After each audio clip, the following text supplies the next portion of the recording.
चलिए बड़ी खबर आपको बता रहे हैं इस वक्त रायपुर से, और ये मामला है बालोदा बाजार हिंसा से जुड़ा हुआ। बड़ी खबर इस वक्त ही एसपी सदानंद कुमार का तबादला कर दिया गया है और विजय अग्रवाल को जिम्मेदारी सौंपी गई है। जबरदस्त हिंसा बालोदा बाजार में देखने को मिली है और ये मामला सतनामी पंथ के ध्वज को लेकर शुरू हुआ, जिसमें अब तक जो जानकारी मिल रही है कि 200 लोग गिरफ्तार किए जा चुके हैं और कई लोगों पर एफआईआर दर्ज हुई है। और वहां पर जो हिंसा हुई है उसमें कई पुलिसकर्मी भी बुरी तरह से घायल हुए हैं। अनुसूचित जाति के सतनामी समाज के लोग और ये प्रभावशाली समाज में से एक माने जाते हैं।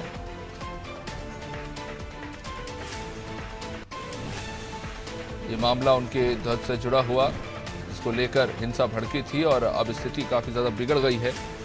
और इन सबके बीच में अब पुलिस अधीक्षक का तबादला कर दिया गया है। सदानंद कुमार, जिनका ट्रांसफर करके अब विजय अग्रवाल को बालोदा बाजार का अगला पुलिस अधीक्षक नियुक्त किया गया है और सदानंद कुमार को पुलिस मुख्यालय भेज दिया गया है। इसके अलावा योगेश पटेल को अंबिकापुर भेजा गया है, पुलिस अधीक्षक के तौर पर जिम्मेदारी मिली है।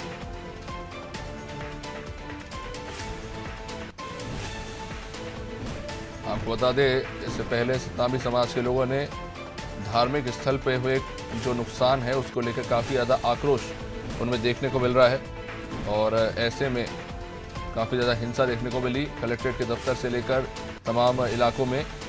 और सैकड़ों वाहनों के साथ साथ जो उपद्रवी थे उन्होंने कई सारे बिल्डिंग्स भी जला दिए।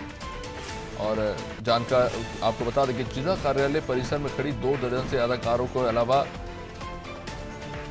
कम से कम 70 से 80 आम लोगों के वाहन जला दिए गए हैं। और वहाँ पे इस कदर पथराव हुआ कि काफी ज्यादा पुलिसकर्मी जो है वो घायल भी हो गए इस पथराव में। ये जानकारी निकलकर सामने आ रही इस वक्त रायपुर से हमारे सहयोगी कुलभूषण हमारे साथ जुड़े हुए हैं। कुलभूषण, तबादले हुए हैं एसपी सदानंद कुमार का भी और योगेश पटेल को भी अंबिकापुर भेजा गया है। सबसे पहले बालोदा बाजार को लेकर जानकारी, वहां पर क्या स्थिति है और इस फैसले के पीछे क्या कारण? जी बिल्कुल, जिस तरह से वो हादसा हुआ है उससे प्रशासनिक चूक तो एक मानी जा रही थी और इसे लेकर एक बड़े निर्णय वहां पर लिए जाने ही थे और किसी के मत्थे तो जो टिकरा है वो तो फोड़ना ही था। तो जहां तक बात थी कि प्रशासन की चूक की, तो चूंकि सबसे पहला टारगेट जो होता है वो एसपी कलेक्टर ही होते हैं, क्योंकि वो बड़ी जिम्मेदारी थी। समय रहते उनको संभालना चाहिए था। समय रहते जब उन्होंने देखा कि हजारों की संख्या में जब वहां पर भीड़ आ रही है तो पर्याप्त बल की व्यवस्था क्यों नहीं की गई, क्यों लोगों को और एक्स्ट्रा फोर्स क्यों नहीं बताया गया, ऊपर हाई कमांड में इसकी जानकारी क्यों नहीं दी गई। अगर वो देख रहे थे, क्योंकि कल भाजपा जो है उन्होंने कांग्रेस पर एक बड़ा आरोप लगाया है कि जिस तरह देवेंद्र यादव, रुद्र गुरु और जो एक विधायक, महिला विधायक, उनके द्वारा वहां पर भड़काया गया और उनके द्वारा वहां पर वो हिंसा कराई गई है। ये आरोप जो है वो कांग्रेस के ऊपर जो है वो भाजपा लगा रही है। कल 3 मंत्रियों ने वहां पर प्रेस कॉन्फ्रेंस लिया और उन्होंने आरोप लगाया है। तो जब ये सब वहां पर हो रहा था तो एसपी और कलेक्टर वहां क्या कर रहे थे? उनकी जिम्मेदारी बनती थी कि इसकी जानकारी जो है वो ऊपर सरकार तक दे, ऊपर प्रशासन को दे, पर्याप्त व्यवस्था करे। 15,000 लोगों का वहां पे खाना बनाया जा रहा है, लेकिन उसके बावजूद मात्र 700 से 800 का बल ही वहां पर मौजूद रहा। इतने सारे लोगों को वहां पर रोकने के लिए मात्र इतनी कम बल, और यही एक बड़ा कारण था कि इतनी बड़ी घटना हुई है। तो पर्याप्त बल नहीं था, सही समय पर सही कदम नहीं उठाया गया। तो इसकी यही वजह है कि जो एसपी और कलेक्टर है दोनों के ही ट्रांसफर वहां पे किए गए हैं।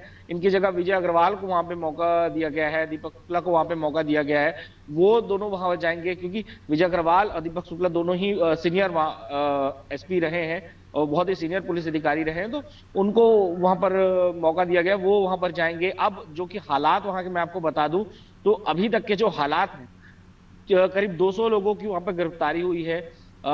70 से 75 जो हैं वो बड़े दल के अलग अलग जितने अध्यक्ष थे, जो जिसमें दुर्ग, भिलाई, अंबिकापुर, राजनांदगांव, अलग अलग जगहों से जितने वो आए थे, उन सभी को जितने अध्यक्ष उनके थे, दल के अध्यक्ष थे, उन सभी को उठाया गया है।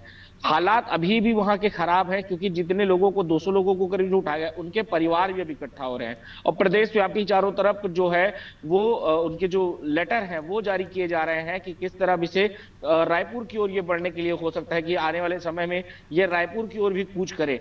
इसे लेकर अभी भी वहां पर गहमा गहमी का एक माहौल है। वहां पर सीएम से भी वो बात करने की कोशिश कर रहे थे, लेकिन 200 लोगों को जिस पर कार्रवाई हुई है उसके जी परिवार भी अब आगे सामने आने वाले हैं। तो कुलभूषण, देखना ये होगा कि आगे बीजेपी ने किस तरह गंभीर से आरोप होगा। लगाए हैं कांग्रेस पे, क्या कांग्रेस का क्या रिएक्शन है इस पे? अभी तक तो जो है वो कांग्रेस तो उसको जाहिर सी बात है वो टालने पे ही आई है कि ये बेबुनियाद है, और इस तरह से, क्योंकि उन्होंने भी ये कहा कि हमें पता ही था कि हम जिस तरह वहां गए थे हम सिर्फ सपोर्ट के लिए गए थे, तब तक हिंसा और इस तरह की कोई बात नहीं होती किसी भी पार्टी के। अगर वहां पर, क्योंकि जयस्तंभ को काटा गया था तो हम उसके जी सपोर्ट में वहां पे खड़ा हुए थे कि इसकी जांच होनी चाहिए उसको लेकर। और जहां तक बात हिंसा की है तो तब तक वो वहां से जा चुके थे, वहां मौजूद नहीं थे। तो ये आरोप उन पे लगाना ये पूरी तरह से गलत होगा, ये कांग्रेस का पहले कहना था।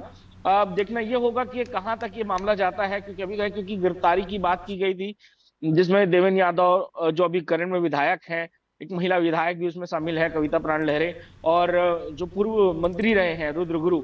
तो तीनों के ठीक है, खिलाफ जो है आने वाले समय में हो सकता है एफआईआर भी दर्ज की जा सके। ठीक है कुलभूषण, आप बने रहिए हमारे साथ। तो बालूदाबाजार में जो हिंसा हुई उसको कहीं ना कहीं अब राजनीति बिछड़ गई है। जो जेत खंभ था उसको जो क्षति पहुंचाई गई उसको लेकर सत्तावी समाज में जबरदस्त गुस्सा देखने को मिल रहा है।